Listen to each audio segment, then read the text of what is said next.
बिमाले दिने एउटा फाइदामध्ये सर्वोत्तम बचतको फाइदा हो। किनभने हामीले सहकारी ब्याङ्कमा हामीले जम्मा गर्दाखेरि के हुन्छ, त्यो सर्ट टर्ममा हामी के गर्छौँ, त्यसलाई खर्च गरिहाल्छौँ। भनेपछि पछाडि हामीसँग रियलमा सेभिङ भएन।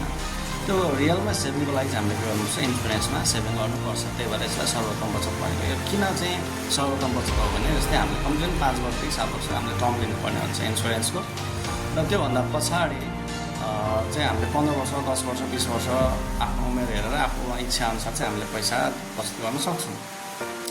यसले रिस्क कभर त गरि नै हाल्छ। सँगसँगै एउटा चाहिँ फिक्स कामको लागि हामीले प्लान बनाएर काम गर्न सक्छौँ। जस्तै 5-7 वर्षमा तपाईँको सर्ट टर्म प्लान हुनसक्छ। तपाईँको के विस छ त्यो ड्रिम चाहिँ कम्प्लिट गर्नुको लागि तपाईँले गर्न सक्नुहुन्छ।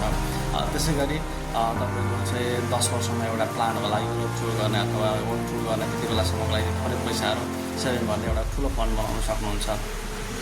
त्यसै गरी तपाईँको चाहिँ 15 वर्ष पछाडि एउटा घर बनाउने प्लान छ, भर्खर जब स्टार्ट गर्नु भएको छ, त्यसरी तपाईँले चाहिँ अलिकति नै एउटा राम्रो प्लान चाहिँ लिएर तपाईँले गर्न सक्नुहुन्छ।